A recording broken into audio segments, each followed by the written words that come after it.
wife? Do you need your friends around? I said, if you want to live this life, you better lose that wife. The Foul Life on the Outdoor Channel. Joe Clayfish was raised in the Shaw. A couple extra pounds never really hurt, 'cause a country boy is all I'll ever be. Good evening, Wisconsin. You're listening to 101 WAUK 540 AM, The Shaw. This is Joel Clayfish, and you're listening to Raised in the Shaw with me, Joel Clayfish. We have an awesome show for you tonight. And you know what's really awesome about today is that we're sitting here at 7 o'clock in the PM and you can still see outside. Now, I know there's some efforts around the country to extend daylight savings time year-round. I don't know how I feel about that because I don't know if I love the idea of kids standing in the dark for the bus in the morning. But I will tell you, I do love the idea of being able to sleep in an extra hour before you have to get to the turkey blind. Because goodness knows when you are waterfowl hunting or turkey hunting or deer hunting for that matter, you've got to be up at the crack of dawn is not the correct term. You have to be up a solid 2 hours before the crack of dawn to get your decoys set up and everything set before those turkeys even start to wake up. So I don't know. I'm kind of interested to know some opinions on that. And nobody has trouble contacting me. I get probably, I'd say 20 to 50 contacts a day through Facebook Messenger, through text, through other means of people asking me questions about the outdoors. And one of the beautiful things about having this show, Raised in the Shaw with Joel Clayfish, is that we talk hunting, we talk fishing, we talk accessibility issues for folks with disabilities, how they can get into the woods and participate in some of the most fantastic outdoor sports of any state in the country. We are surrounded by Great Lakes, the Mississippi River, and have more inland lakes per capita than any state in the country. Don't forget that. That's why Wisconsin really is a hidden gem when it comes to living and participating in the outdoors. But the point I'm trying to make is that so many folks come to me and ask me questions. And the beauty of this show is having experts on a weekly basis. You know, we work with the folks from the Foul Life on the Outdoor Channel. They know just about all there is to know about waterfowl. We work with folks who are involved in government. We've got state legislators on. We have members of next week we're going to have the Conservation Congress folks on with us, Rob Bowman. That's going to be a fantastic show. They tell you and explain to you how you can participate in the process as an average citizen, and your opinion matters and it counts. So one of the neat things about the show is that I get to have a lot of those answers from experts, because believe me when I tell you, the more you learn about the outdoors and how to utilize it and how to cook from it, the more you learn you need to learn. So everything you do when it comes to setting up decoys, when it comes to sneaking in a field, when it comes to scouting, asking permission, cooking, you are always at the tip of the iceberg because there's somebody else who's done it in a different way. And when I first started hunting, I did not have a mentor. So I hunted outside the box. The very first time I ever waterfowl hunted in my life, I had these 12 silhouettes I put in a circle around me in the middle of the field and sat with a ghillie suit in the middle of a cornfield. Well, it took me 3 or 4 days of sitting in that same place before finally one goose was dumb enough to fly into the circle, and I killed it, and I was hooked, and I was hooked from there. And that is one of the reasons waterfowl hunting is so important to me. Now, someone who's not only a mentor to me, but kind of a superhero in waterfowl hunting. And he's going to get on and probably say some things about me bragging about him too much, because he probably thinks he doesn't deserve it. But this is a guy who has waterfowl hunted for nearly 35 years already, and he's not even that old, which means he started very, very young. He's been incredibly involved in waterfowl throughout the state, in the Horicon Marsh area, in the Wildlife Federation, and determining bag limits and helping folks get into the outdoors with mentored hunting, with programs for youth and new hunters. And he's just an all-around good guy. We're probably not going to get into political philosophies because his and I may differ on some areas. But one area I know for sure they're definitely the same is waterfowl. And I'm going to introduce him with one of the things that I think is most impressive. The 1997 Wisconsin duck calling champion, Mark Kakich, joins us in the studio today. Mark, you've been a friend for a long time. You teach me a lot about waterfowl. Great to have you on the show. Welcome. Well, thanks a lot, Joel. I appreciate it. Checks in the mail. He says checks in the mail, but the reality of it is, if you get the opportunity, and I have, to hunt the Horicon Marsh, and I've hunted the Horicon Marsh with this guy, it is an experience like very little. The Horicon Marsh is like a labyrinth. It is. It's a fantastic place. It's not just for hunters. Most people don't realize that the federal refuge and the Horicon Marsh are unique because almost 99% of the funding comes from duck stamp dollars. So we run into a lot of times where... What does that mean? Explain that to somebody who doesn't know what a duck stamp dollar is. So when you buy a duck stamp, the vast majority of that duck stamp goes into conservation and protecting habitat, increasing easements. It comes back to the hunter. So when I do a seminar, maybe at a bird club or a non-hunting group per se, one of the things I like to show them is, listen, you're enjoying a lot of the great outdoors because hunting, fishing, and trapping paid for it. A lot of people think that they just pay a tax, they pay their state income tax, they pay their federal income tax, and they think that money then comes back and turns around, and that makes the wonderful wildlife places that Wisconsin has to offer, the great bounty of taking a hike in the Chequamegon or taking a kayak on, the Wisconsin River or, in Horicon Marsh, because what birder in Wisconsin really hasn't been to the Mississippi River, the Horicon Marsh, and some of the great other birding locations in the state, even the shores of Lake Michigan.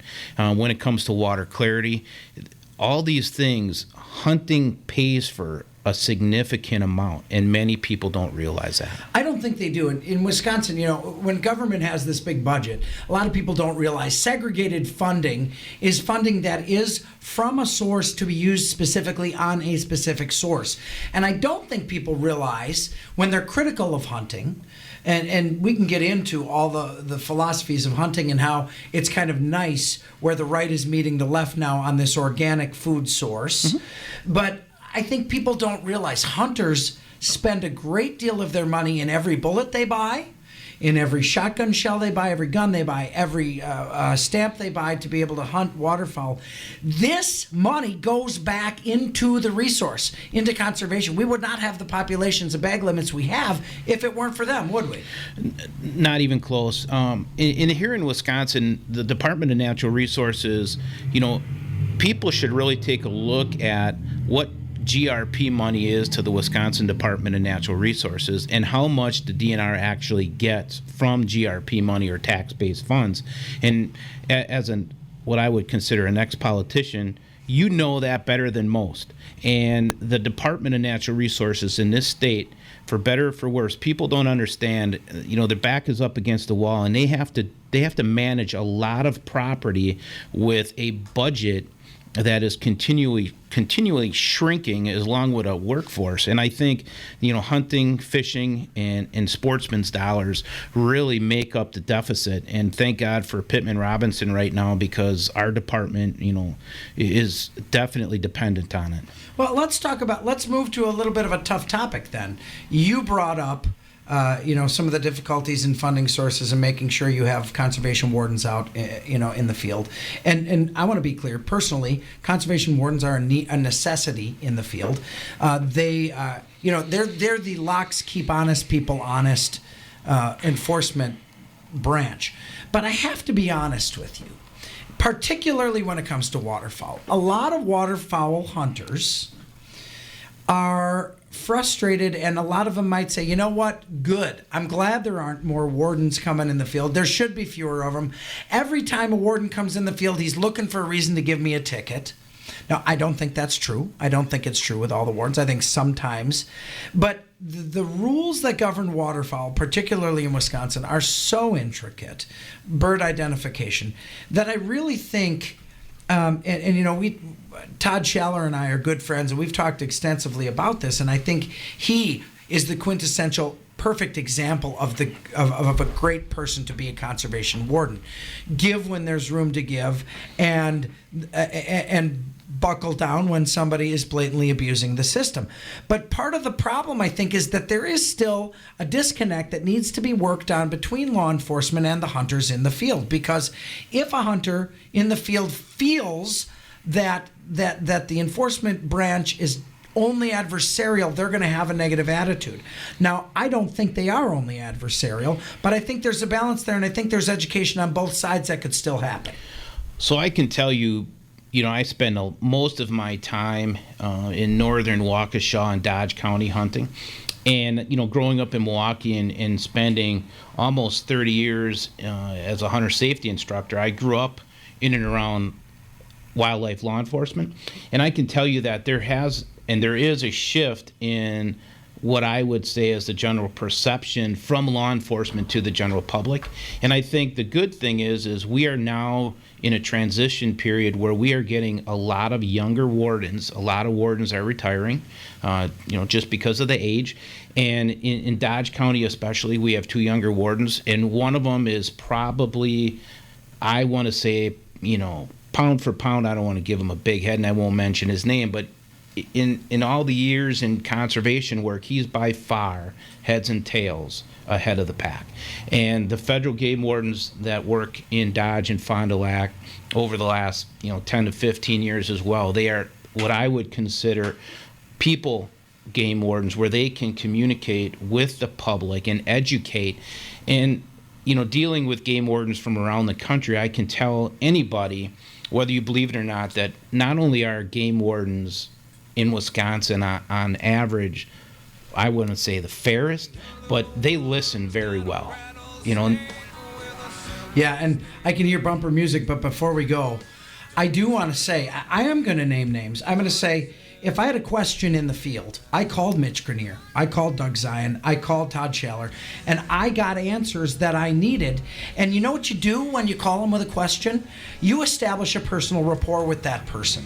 And humanity teaches us that you have a relationship with somebody, you're going to have more of an understanding of them and an understanding of what they're trying to do. So when we go to the break here, I want to leave you with the fact that if you do have a question, don't be afraid to call. They're not going to jump down your throat when you do call and ask that question, and they're usually going to have an answer that's most likely going to be to your benefit as you're in the field.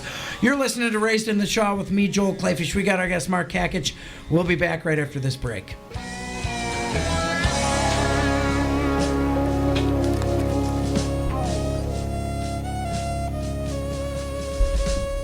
I love my country. I love my guns. I was toting my pack along the dusty Winnemucca Road when along came a semi with a high-end canvas cover. Welcome back, Wisconsin, to 101 FM WAUK 540 AM, The Shaw. You're listening to Raised in the Shaw with Joel Clayfish. By the way, if you'd like to call in, and we do like questions, call 844-967-2789. That's 844-967-2789. No question is too outrageous. You can make it about hunting, fishing, cooking. My favorite thing out of all 3 of those is eating. That wasn't really in the list, but that is, I love eating wild game from field to table, the provider lifestyle as much as anything. Mark Kakich is with us, who's really lived a lifetime in the waterfowl industry. And I don't mean to say the waterfowl industry because he's been in the industry end of it. He is, at first and at the beginning, a hunter.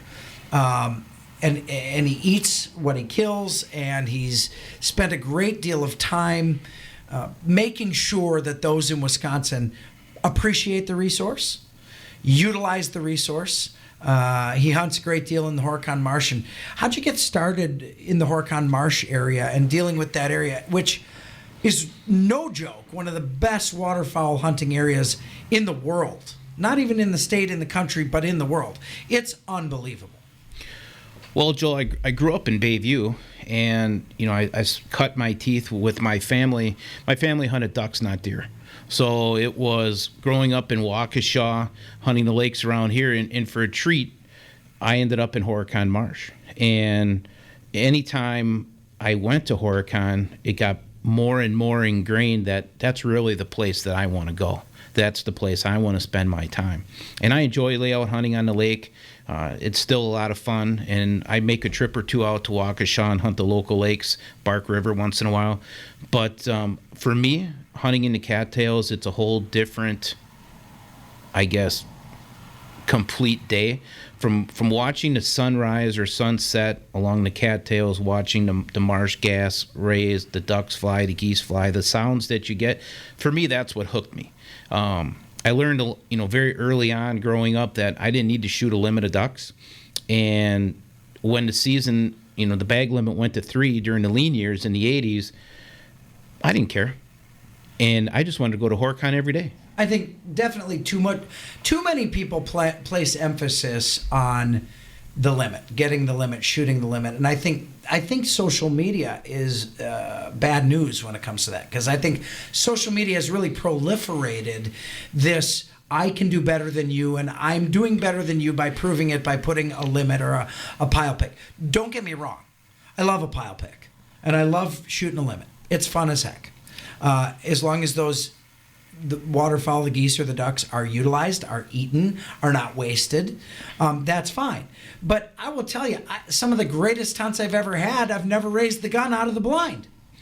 I think for me, as a parent, watching my dad raise me and my family, it gave me a lot of ideas on how I wanted to raise my children.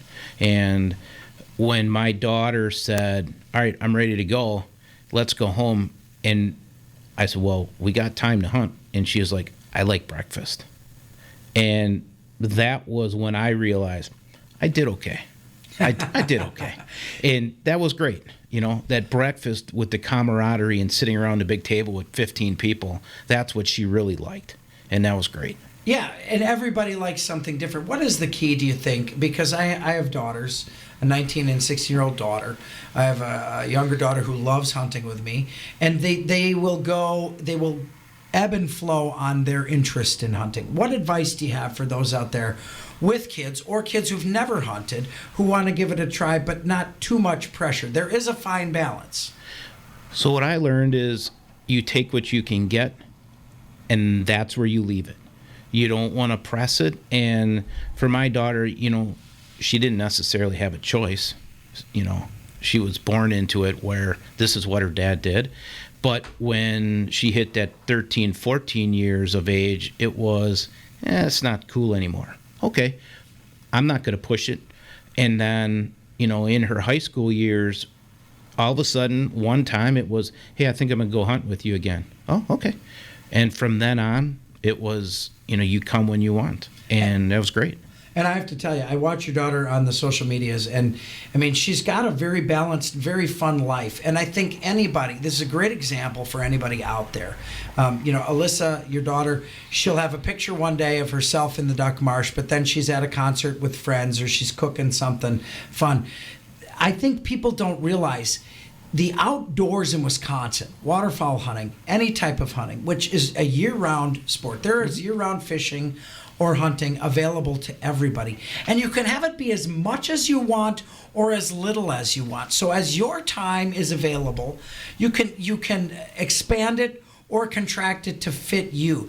But I will say this one thing. As a person with very high blood pressure who deals with it very often, and a lot of stresses in life and a lot of pressures in life, there is no time that I am more at peace than when I'm out in the woods or on the waters of Wisconsin hunting or fishing, or frankly, falling asleep in the blind and missing the geese that land on the footbag. That really is a way to decompress, and it is something that society misses today in our 24/7 world.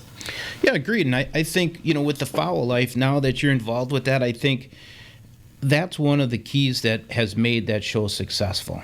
That show, I think, for me is successful because it just doesn't focus on the hunting aspect of it, it has the full circle. You have the hunt, the pre-hunt, the post-hunt. You have the family. You have the camaraderie. And for us, that's really the whole package is what you're looking for. And I think when you watch a show be successful, and then you take that same mentality and you say, that's how I raised my kids. I mean, my stepson, he came, he liked hunting, and he woke up one day and said, you know what, I like fishing. I don't want to hunt anymore. Okay, so we go fishing, right?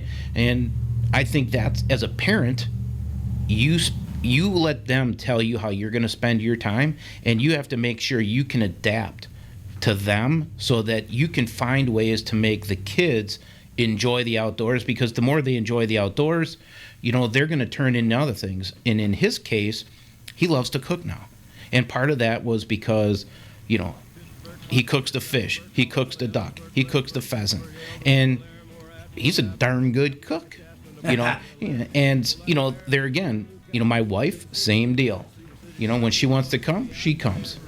Man, this hour's going so fast. We're already at the second break, but I want to tell you, when we come back, we're going to talk real quick about lowering regulations. We're going to talk about some of your cooking recipes.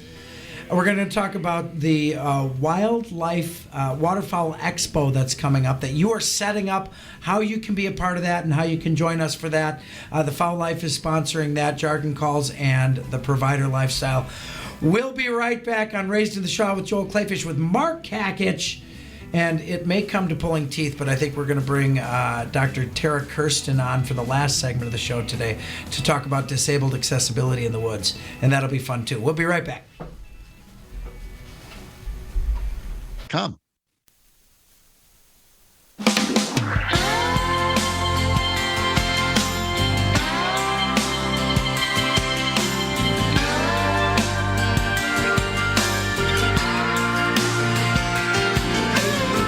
540 AM, The Shaw.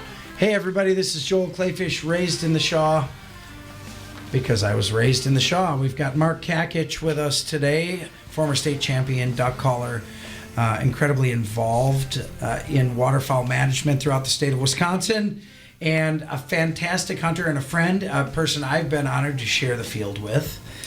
We left going to break talking about cooking, or at least if we weren't talking about cooking, I'm going to start talking about cooking. Too often I hear, oh, geese are gross, man. They are not. They're one of my favorite things to eat. But how do you like to prepare your wild game, your ducks and your geese? I hate to say this, but a guy that I know gave me a recipe that I probably had to ask for 3 times, and I finally ended up having my wife call him. Okay, he's talking about me. This is the second time in 2 weeks, by the way, a guest has made like this anonymous story, and it ended up about me being not returning a phone call or a text, by the way. I wasn't talking about you. I was talking about Ted. So in all honesty, it is true that Joel probably has the best goose recipe, goose and gravy, and then my wife made corned beef, only corned goose, ooh, I guess you could say. That sounds unbelievable. Oh, lights out. Yeah, I'm going to have to get a hold of that. Yeah. With my high blood pressure, I can't eat salty stuff, though. Can you make the corned goose without as much salt in it? Ask her. Okay. I'm only the eater, not the cooker. I have to tell you, I'm going to share a little personal information right now.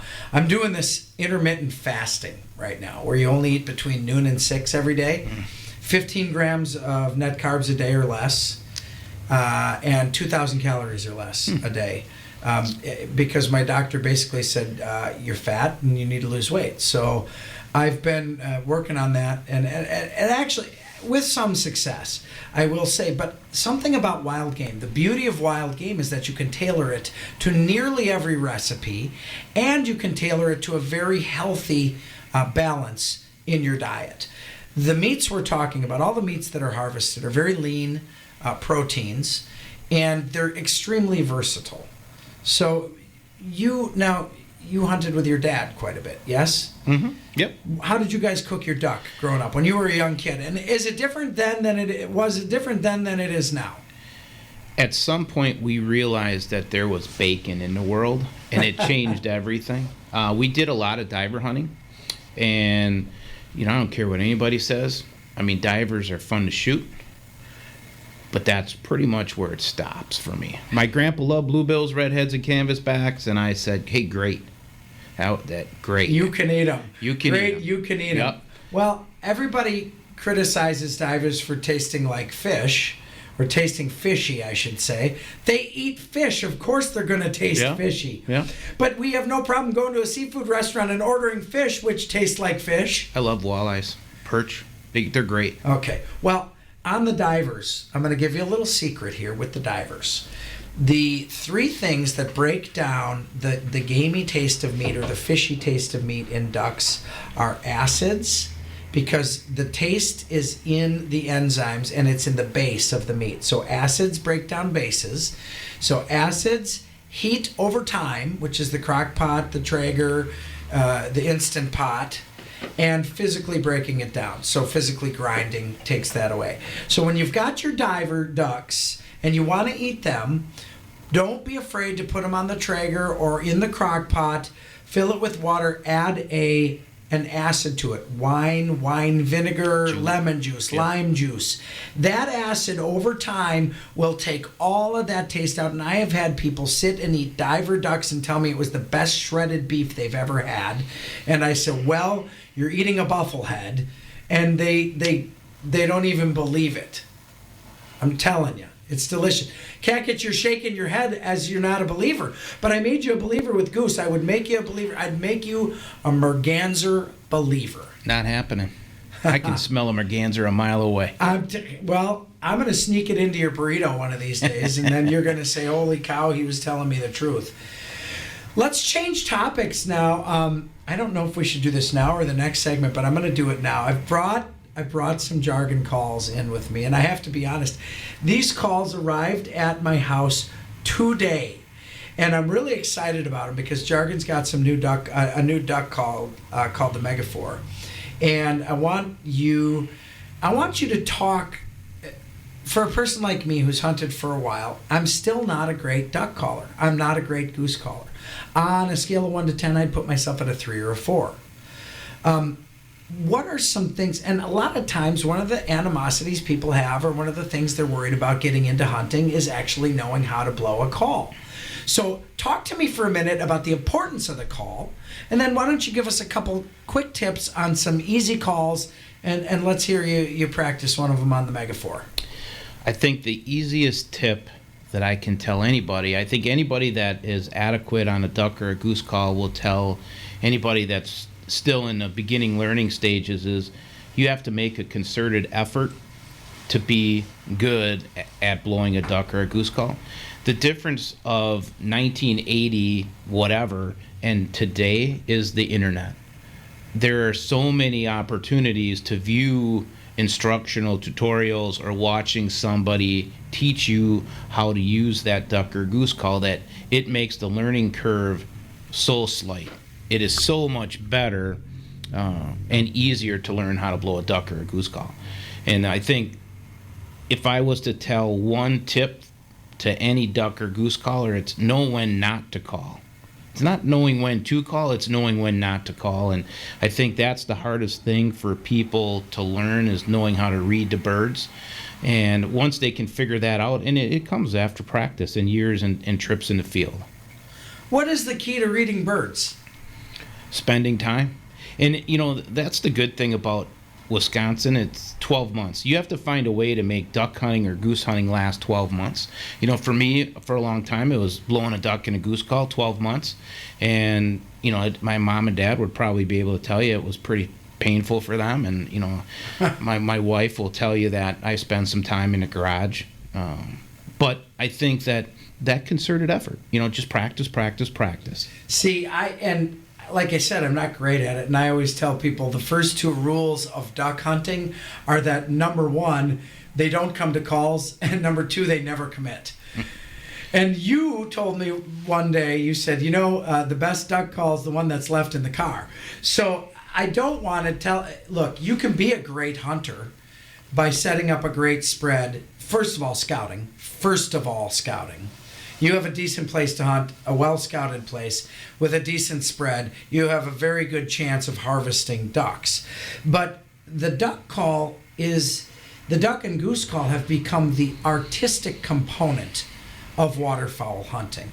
And the artistic component to the point that now, and some of the young kids who start, girls, boys, men, women, they're becoming fantastic at it, where they blow me away in the field. So I just I like to help out or add the groans, when the geese are coming in. But why don't you grab the call and give us some of the basic calls and tell us how you're doing them? Didn't work.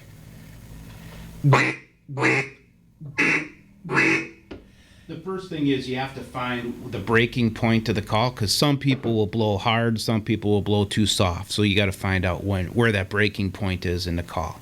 And what are you saying in your mouth when you make that call? That's a basic quack. Yep. So everybody's got to start with the basic quack, and everybody says grunt into the call. Well, it's more the air's coming up from your diaphragm, and it's how you're pushing that air into the call. You don't necessarily puff your cheeks out like you do maybe with a goose call, but with a duck call, you have to forcibly push that air into the call and have a little bit of back pressure on the exit of the air. So when you say your diaphragm, let's simplify it for somebody who's never blown a call. You say you're using your diaphragm. When you take a deep breath, you're taking that deep breath into your stomach region and not into your lungs, correct? Yes. So I think that's actually the first thing I would tell people. And, growing up in music and being in music and singing, you learn to breathe from your diaphragm. So the diaphragm is a muscle on the outside of your stomach, below your rib cage. So when you're breathing into your diaphragm, you're not going to see your shoulders raising and falling. You're going to see your stomach expanding and contracting. And that's where the air comes from when you're blowing a call. So what are you saying into the call for someone who's never done it before? So you have to find a word that fits in your vocabulary. For a lot of people, that when I teach somebody how to blow a duck call, we usually use the word hoot or what, and you can use what for ducks and geese, but hoot is a pretty easy one because it's how your lips, your throat and your tongue is very important when you blow a duck and a goose call as well. So you're pushing the diaphragm, the air from the diaphragm up through your mouth, and you're saying hoot into the call. And so give us a run of just that call, of just that very simple basic call. So on that note, when I teach somebody, I always try to have them start with using the back end of the call so they can hear what's happening as they push the air into the call. Because when you teach somebody, a lot of the first couple times it sounds like a whistle, where you just get air coming through the call. Well, that's not going to give you really any, a good tone coming out of the call. So by having them then practice bringing that air up and squeezing with their throat and tongue, you don't necessarily grunt into the call. You can do that with just controlling the air coming up from your diaphragm and using your throat and your tongue to pinch that air. And then when you bring the call around to the front,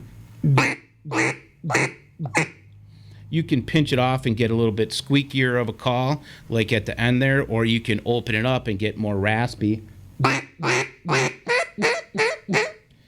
So you do that with your tongue and your throat as you're bringing that air up from your diaphragm. It is really fun to watch you do that, because as you make those simple calls, that sounds incredibly like a hen mallard as she's flying over the top. I want to talk real quick about wood ducks. Wood ducks are like this controversial duck. I love hunting wood ducks. They're, in my opinion, the most beautiful duck that exists in North America. They're glorious and they're delicious to eat, beautiful to mount, and they are a duck that you can target and have usually success early in the season on until they hightail it after a couple of freezes. But there is a controversy out there as to whether wood ducks respond to calls. Do they? So, in the beginning of a season, everybody says ducks are dumb and they'll respond to the call. Well, I don't know. Maybe for the first day or two, they'll respond to the call. But wood ducks, it's kind of where you're hunting. The more pressure, the less they'll respond. to the call. And I hunted with a gentleman, he's probably 80 now, and he will not shoot a wood duck unless it's on the water. And I asked him, I said, Bob, why are you doing that? He said, because I don't want to waste any of the meat. And we just listened to those ducks swimming on the water, and they just peep. That's it. Yeah. So if you're hunting wood ducks, all you got to do is peep. Take us to the break with the wood duck call. And it's still out there. Do they work or not? Yeah, that does sound like them. And that's what they do. Whether they come into it or not, who knows? We're going to talk about the Wisconsin Waterfowl Expo as soon as we come back from the break with Mark Kakich, state champion duck caller, good friend of mine and hunting buddy. We'll be right back on Raised in the Shaw with me, Joel Clayfish, on 101 FM WAUK 540 AM, The Shaw.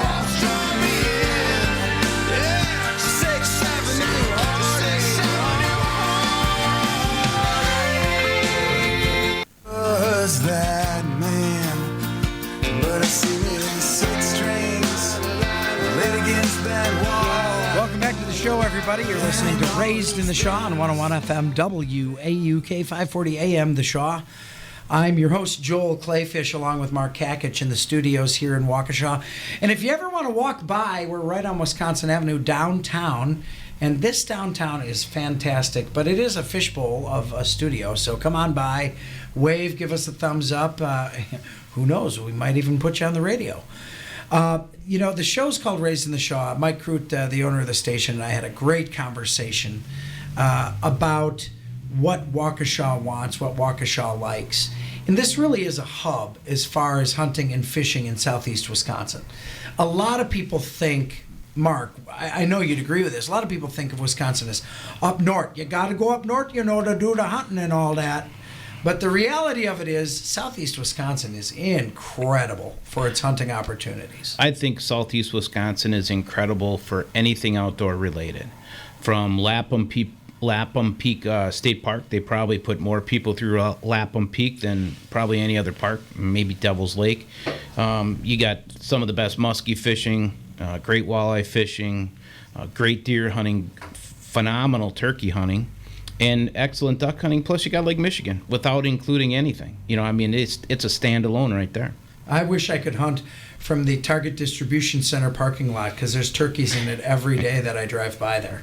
Yeah. On my scout route, but in fact, because of the bill we passed that I authored, you can bow hunt anywhere. I don't know that Target would give me permission to bow hunt in their parking lot, though. You'd ruin a few arrows, that's for sure. There's a lot of concrete over there. I want to get right away to the Waterfowl Expo. You are not only a waterfowl expert yourself, a lifelong waterfowl hunter, a proven duck caller, but you are a founder of the Wisconsin Waterfowl Expo, which is coming up this year, which is going to be a yearly event. Tell me about it. It's awesome. If you do say so yourself. If I do say so myself, I think that it's long overdue. I think last year was our first year. We probably put close to just over 3,000 people through the door. And thank you and Follow Life for being one of our main sponsors this year. I think, awesome. We greatly appreciate that. And I think, Wisconsin is always in the top 3 or 4 states with waterfowl hunter numbers. And I think this is a way to give back. Last year, for a first inaugural year, it was very good. This year, we got the Follow Life. We got Joel Clayfish doing a seminar. We got 3-time world duck calling champion Barney Califf coming in.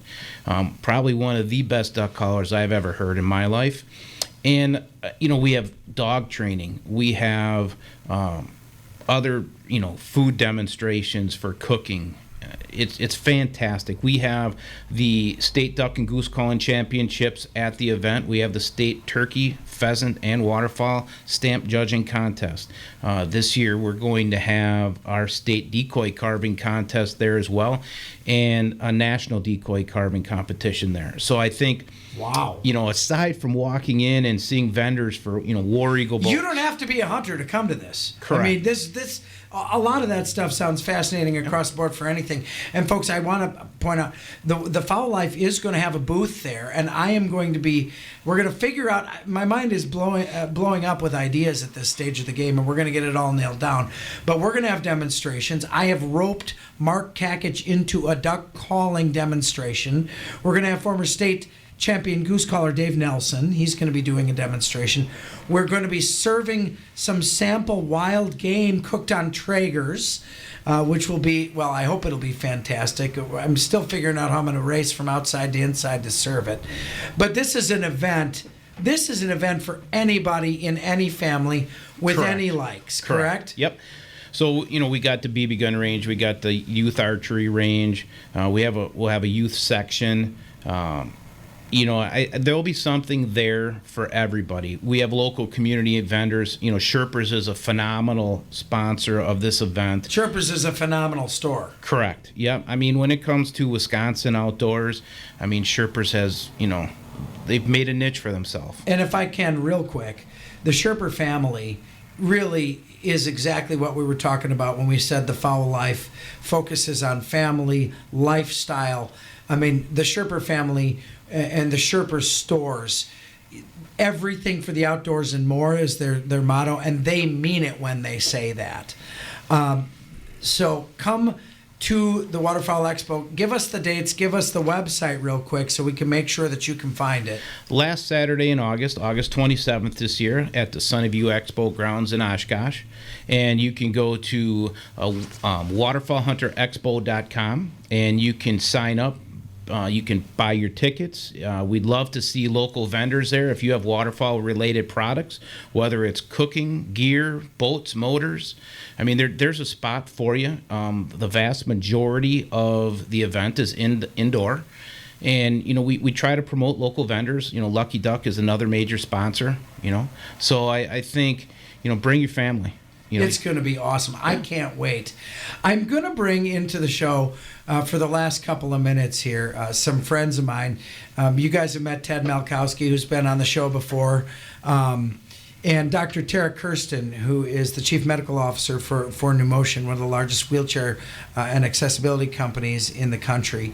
And the reason we were all just going to go out after this and visit, but I have an excuse to bring him on the radio because we have come up with an idea. And I think it's a phenomenal idea. One of the things that's important to me is accessibility for people with disabilities.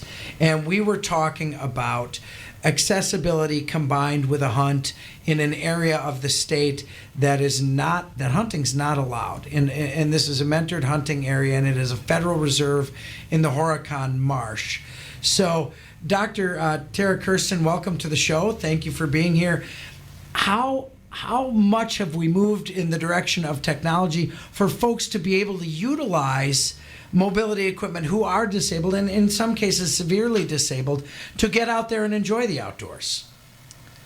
Yeah, I think the track chair is great for patients with disabilities in exploring their environment, getting out, doing a hunt. It's just the ability to bring that to patients, and that's really that's the bridge that we need to cross to be able to do that for patients. And I think we've had a revelation here today. I think we're gonna so we're kind of letting you in on a secret. We're gonna move in the direction to have somebody at the mentored hunt that's coming up in the Horicon March. And while you're here, I need to get your commitment to do that with us, Mark Kakich. Will you help us do that? I can guarantee you that myself and the U.S. Fish and Wildlife Service would love to have you guys participate with that. And Dr. Tara Kirsten, will you help us to make sure that we've got somebody to bring out into the woods and give them their first hunting experience? Of course, I think it'd be amazing. It's going to be really fantastic. Man, as it always is, we get to the end of the hour and we have not covered everything that I had hoped to, just because the hours go so fast with the fascinating folks we have today. I'm honored and pleased to have Mark Kakich with us, Dr. Tara Kirsten, Ted Malkowski. Thank you for listening.